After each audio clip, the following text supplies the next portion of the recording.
investigating officer of the case of the informant who was killed. Now, I'm having a property, was bought by crime intelligence.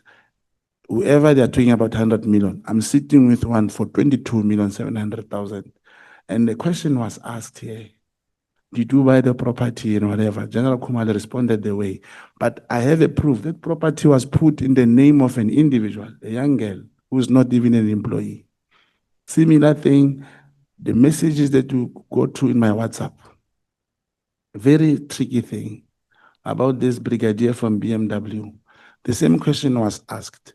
Didn't you have any person who qualified to do that thing? They were asking Lieutenant General Khumalo. He said, yes, they advertised. There's no such thing. Out of 25,000 police officers, a salesperson to come and head and become a brigadier of the crime intelligence, it's impossible. But it's all information. Like when I submitted it to evidence leader, he decided, he says, she said it's classified, she cannot bring it here. So I agree it cannot be brought here. But I wish after that session where I'll be cross-examined and whatever, I could be allowed to write a letter, submit this evidence, probably to the chairperson if it's not on public. But we are sitting here because corruption has happened, and now the information is classified. And we get here, I'll be grilled, no evidence, I'll tell you there's a property, nothing. No, Mr. Mogotsi, you know, it's very, and maybe you can explain to us. You'll not know all his problems. And he'll probably say, hey, I have problems. But the day he says, you know, there is this important person in the KZN and this meeting that I have to attend, and should that meeting materializes, I think my problems will be solved. That's what happened. And there's the same evidence that I led that. Then I had to, because he mentioned the date when I drove to Devon and waited and all those things and followed them to the place in Umhlanga. It is unfortunate that in Matlala, who also has similar suspicions and so forth. And in Matlala, I think when we were preparing, they thought there was no need to submit any proof that I went to Kenya. And during the session, then it came out I could not produce anything. Hence now, I've put it on my statement and brought my passport to show you. Indeed, I went to Kenya, I met this particular guy, and I said, he gave me this particular name, which I don't believe, but he still said, yes, he knew. There was suspicion, he was aware of that. But it's very, very difficult to say, to prove if someone is an agent. Like I say, a CIA agent, and I'm talking myself an agent. The same way I say it's difficult to realize, it's going to be very difficult to prove that, but it's based on the case. Report, I saw it, it's still there. It's written Boko Haram. The picture, the big picture of Ket Matlala was there and was written John Wick. It was in 2018 when I saw that report. But that time my contention was when former Minister Bigitelo was here, when he said he only met Ket once or twice, my contention was he should have seen Ket Matlala from that report because the picture was so big and it was in 2018. So there was no way he could say he only saw him in 2014. And because of those presentations, he was supposed to remember that this person was once brought in the form of a presentation. Kind of thing. But that report exists in the crime intelligence analysis, Mkhwanazi. And when he appeared here, at least he had his phone. Our phones are not in our possession. In his phone, he was able to produce my communication with himself, where I send him a proof of the OB entry from Mbangeni police station. The case was open. The officer could not be arrested because he intervened. And on his response, he did explain to me exactly what happened and why he felt the officer should not be arrested and that the drugs were found in the rubbish bin outside. But this is not the only case which was open. I did mention a matter of Rustenburg, where there were Zamazamas and people with unlicensed firearms. There were some shooting 2 days before information came. And because this thing works in Rustenburg, that's when we brought in the tactical management operations, TOMS, operation management system for the DPCI. And they came there, they had to sit somewhere, and at a particular period, chairperson, they went into the place, they found my security officers wearing black uniform, having their firearms also.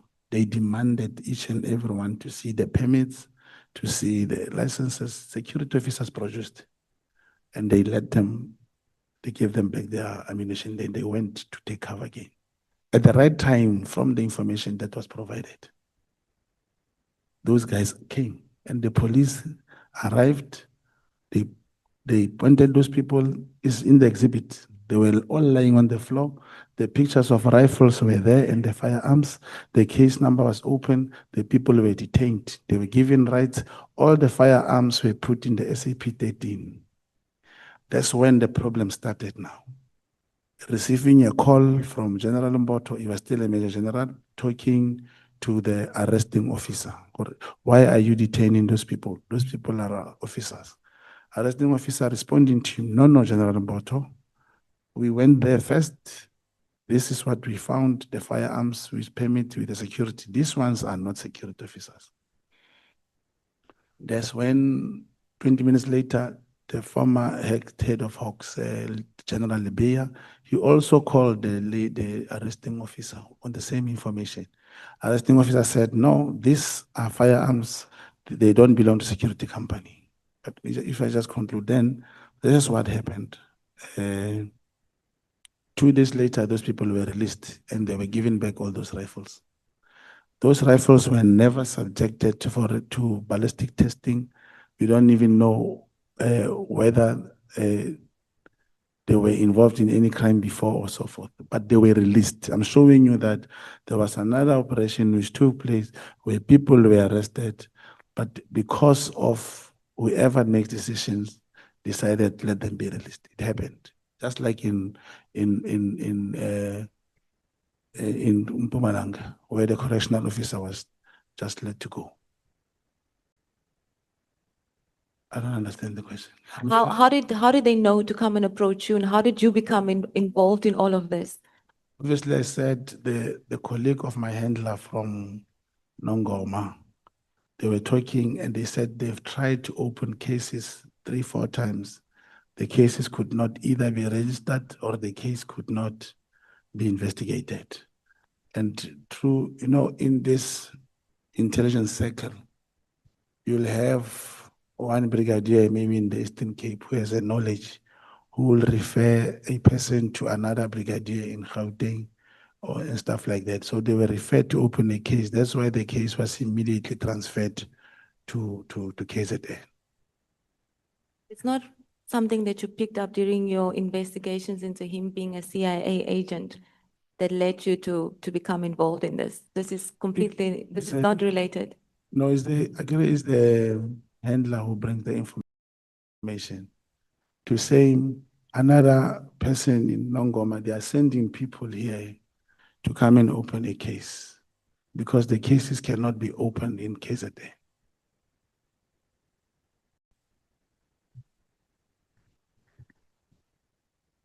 Okay, so in paragraph 36, you mentioned that you traveled to Kenya. You've also just stated that you've attached a copy of your passport, or provided us a copy of your passport that confirms that you did in fact travel to Kenya.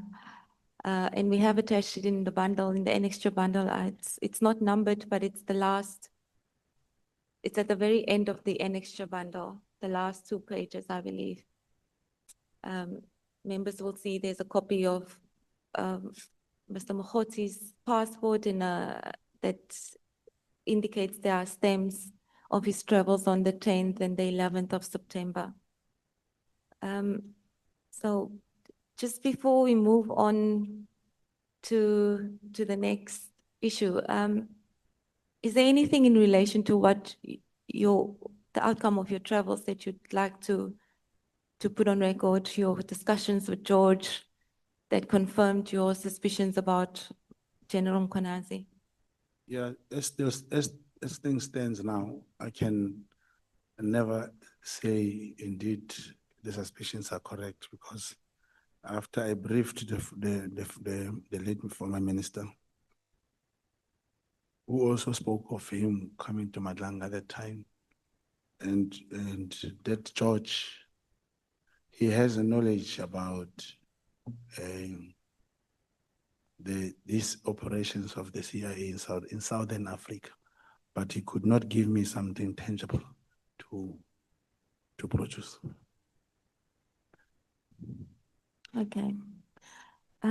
Now, in paragraph 38 of your statement, you speak of General Mkhwanazi, and you say that you've learned that all his suspects do not make it out alive, and they basically denied the right to a fair trial. Now, that's a very serious allegation, but it's not quite clear what you mean by that. Do you want to elaborate on what you mean? It's not that I learned. Everyone knows what happened in KZN.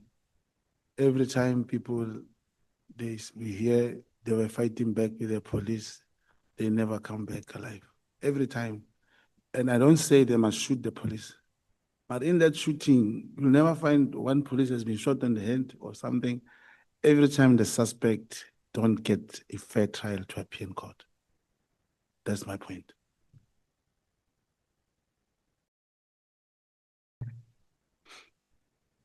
That's in your statement that it seems to suggest something strong. It says that I came to learn that all General Mkhwanazi suspects did not make it out alive. You're saying that every person he arrests does not make it out alive and does not get a chance to have a fair trial. I think one of the reasons crime cannot go down in many instances, where there is death penalty in certain countries, people do go to court, fair trial, found guilty, convicted, and sentenced. But in a scenario where every time the criminals, and I'm not saying these criminals must go and do all these things, I'm just saying they should be arrested and appear before court. And you cannot have a democracy where every time, and as if the crime in the Western Cape it does happen, Northern Cape in many places, but suspects do get arrested, others get away, get identified, and get arrested. But the ones for these people, they will not, every time, and they don't get a chance to shoot back. I don't say they must shoot back. I'm just saying there's never evidence to know where these criminals comes from, because they get killed before you get whoever who's sending them or the big people behind them. Yeah, but sorry, Honorable Maria, but you, in paragraph 37, you are making a series of events that you conducted Minister Mthethwa, former Minister Mthethwa, who died under suspicious circumstances. And the following paragraph is the one that says you have 23 of the transcript of the bundle. The General Khumalo is a Major General from the KZN, and according to the information that time, he was the employer rep in the case, in the hearing. He was the employer representative. That's correct. Okay. And then he said that it was Major General Khumalo, or rather, I never spoke to this is what the witness says, I never spoke to you can't hear what he says. I was consulting with the Major General. He told me after consulting with us, he said we must get rid of Khan and I must give feedback about this.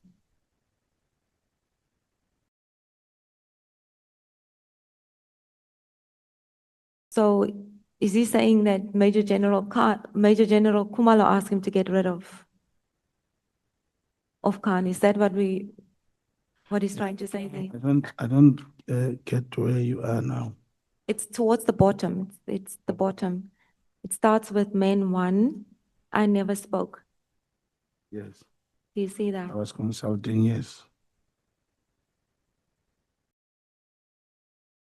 Yes, I can see that. I was consulting with the Major General. He told me after consulting with us, he said we must get rid of Khan. Is that Major General Khumalo? That's correct. Okay.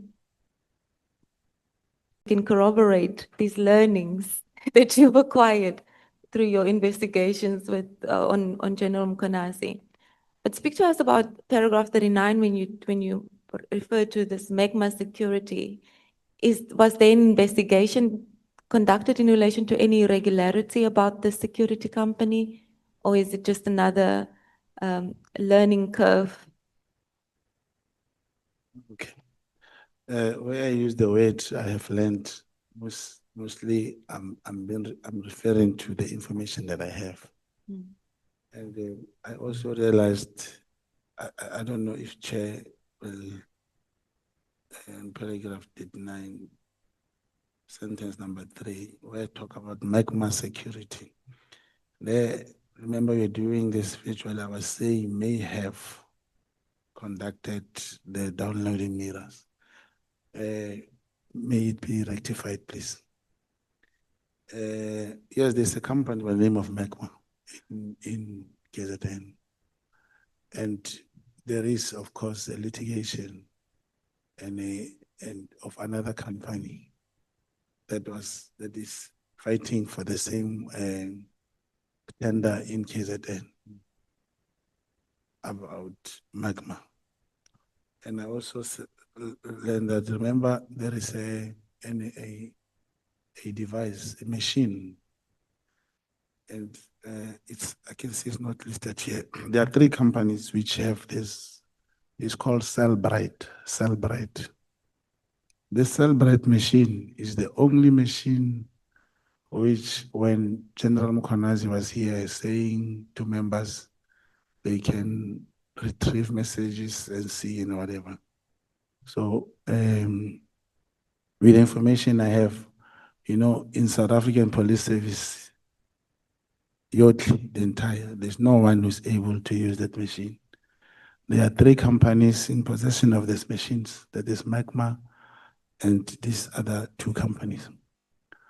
Now, because of the relationship Magma has with General Mkhwanazi, that's where the suspicion is thrown that it was actually used to, even all these messages about Cat, Mamang and Mama, it is this company that has done that thing.